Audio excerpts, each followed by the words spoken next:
தாவேக தலைவர் சிறப்பு பொதுக்குழு கூட்டத்தில் பேசியிருக்கிறார். தொடர்பாக தன்னுடைய கருத்துக்களை பகிர்ந்து கொள்வதற்காக மூத்த பத்திரிகையாளர் திரு ஜென்ராம் இணைகிறார். சார் வணக்கம். தாவேக தலைவர் விஜயுடைய பேச்சை கேட்டிருப்பீங்க. தமிழ்நாடு அரசு மீதும் அந்த தனிநபர் ஆணையம் நியமிக்கப்பட்ட தொடர்பாக பல்வேறு சந்தேகங்களை எழுப்பியிருக்காரு. உங்களுடைய பார்வை, இவருடைய கருத்து, இவருடைய பேச்சில இருந்து. தமிழ்நாடு அரசு மீது அப்படின்னு அவர் சொல்றது அவர் கொஞ்சம் புரிந்து கொள்ளாமல் பேசுகிறார் அப்படின்னு தான் நினைக்கிறேன்.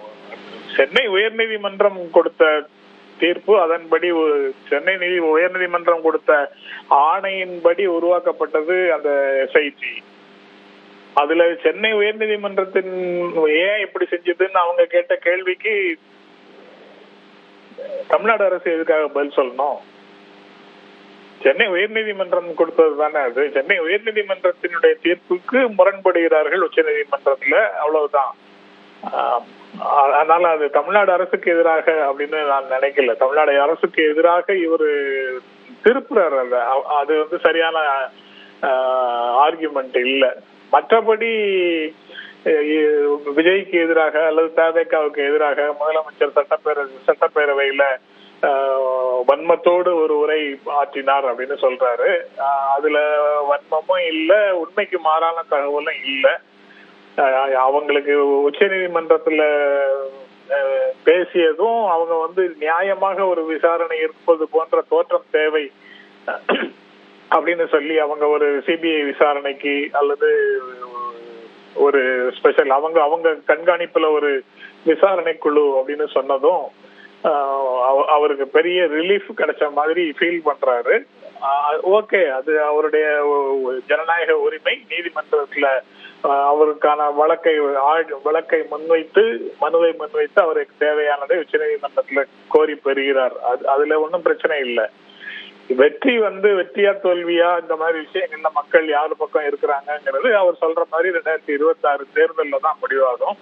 அந்த 26 தேர்தல்ல அந்த கேடஸ் சோர்வுற்றிருந்த ஒரு மாத காலமாக சோர்வுற்றிருந்த தவேக தொண்டர்களுக்கு ஊக்கமும் உற்சாகமும் கொடுப்பதற்காக மக்கள் திமுக வீட்டுக்கு அனுப்பிடுவாங்க, தவேக வெற்றி பெறும் அப்படிங்கிற டோன்ல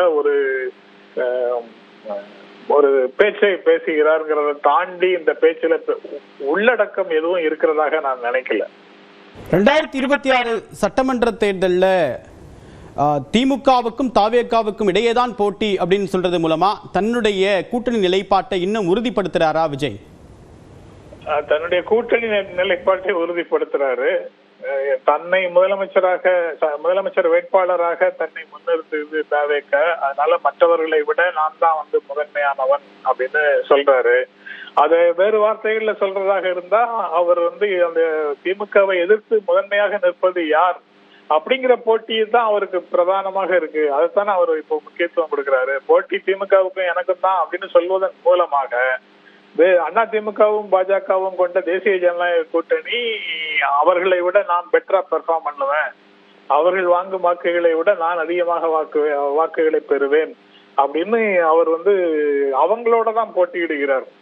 அவங்களை விட கூடுதலாக வரணும் அப்படிங்கிறது தான் முதல் கட்டமாக இருக்குது.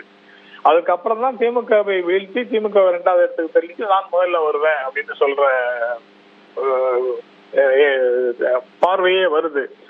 இது அவங்களுக்கு திமுகவை வீழ்த்தி 2வது இடத்துக்கு நான் வருவேன்னு சொல்றதும், அதுக்கப்புறம் அதுலேருந்து திமுகவையும் வீழ்த்தி முதல் இடத்துக்கு நான் வருவேன், ஆட்சியில நாங்க தான் அமருவோம், 2026 மக்கள் பாடம் போட்டுவார்கள் அப்படின்னு சொல்வது எல்லாமே அவருடைய விஷுவல் திங்கிங். நல்லதே நடக்கும்னு சொல்லி அவர் பேச்ச முடிக்கிறார்ல, அந்த மாதிரியான ஒரு நல்லதே நடக்கும்ங்கிற நம்பிக்கையை வெளிப்படுத்துகின்ற ஒரு பேச்சு.